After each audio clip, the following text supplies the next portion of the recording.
Un interessante convegno oggi sulla figura di San Calogero, considerando che tra qualche giorno ci sarà la festa e Agrigento appunto lo festeggerà nelle 2 domeniche di competenza. Visto che San Calogero è un tema attualissimo, data la vicinanza della festa, abbiamo pensato di organizzare un'iniziativa proprio su questa figura, considerandolo da un punto di vista culturale e quindi cercare di capire meglio chi sia stato San Calogero, che cosa, fin dove arriva la storia e dove cominciano il mito e la leggenda, l'origine di questa festa, perché si svolge in questo modo, certamente carico di entusiasmo, ma con delle peculiarità che tutti conosciamo e che quindi vorremmo indagare meglio. Per farlo abbiamo coinvolto 2 studiosi validissimi che si sono anche occupati dell'argomento, Settimio Biondi e Don Vincenzo Lombino. E quindi speriamo, dopo questa occasione, dopo questa conversazione, perché di questo si tratta, di saperne di più.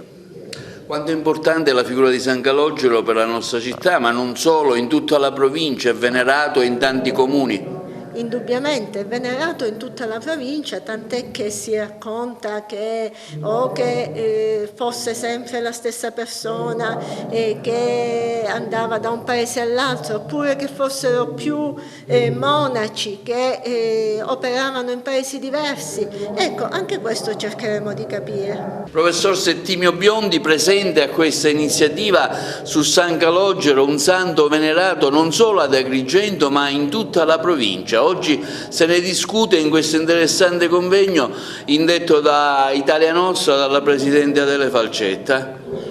Sì, oserei dire non soltanto in tutta la provincia ma un po' in tutta la Sicilia, specialmente nella parte orientale dell'isola.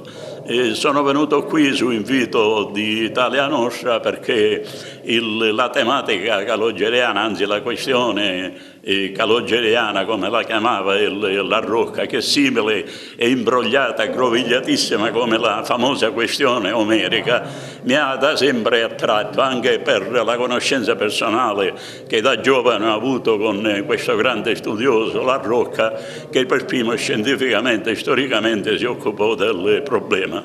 Quindi c'è stata un'attrazione che mi ha tirato indietro di 50 anni anche per i miei interessi, per avere scritto qualche cosa su San Calogero, quel saggio che si intitola Una festa americana, che è stato inserito nel libro del 1991, Il Santo Nero, in cui si raccolgono i contributi, diciamo così, dell'intelligenza agrigentina, pittorica, fotografica, ma anche scrittoria sulla tematica calogeriana. Io credo che Calogero sia il genio di Agrigento. Tolto questo ultimo cemento, Agrigento non ha più cementi, ha sabbie probabilmente scivolose coltre di argilla. Tolto questo cemento, Agrigento non sarebbe più la stessa, sarebbe un paesone, potremmo glorificarla retoricamente per la presenza dei templi, ma tolto San Calogero credo che l'umanità, il coraggio degli agrigentini di una settimana in cui gli agrigentini diventano ribelli, rivoluzionari,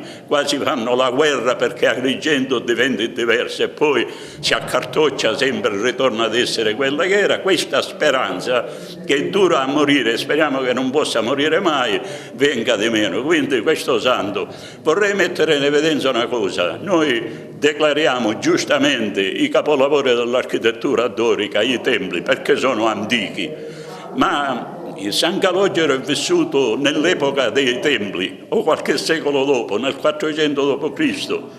San Calogero è antico come i templi ed è greco come i templi, soltanto che i templi sono di pietra. San Calogero parla, ha dei significati, parla per bocca nostra, che gli mettiamo le parole e i sentimenti in mente. Quindi è una sorta di grecità vivente, lo dovremmo mettere a paragone dei templi. Se i templi sono e ce lo riconoscono le nazioni del mondo, l'UNESCO, un patrimonio prezioso dell'umanità. San Calogero non è altro che un patrimonio personale, un patrimonio immateriale e personale della umanità. Quindi non è soltanto il santo protettore di Agrigento, è un'entità, un valore storico che, ripeto, va sempre rivisto, sgrovigliato per ritrovarvi delle ipotesi, delle verità ulteriori che noi dobbiamo conservare. Per questo proponimento io sono qui, non certamente per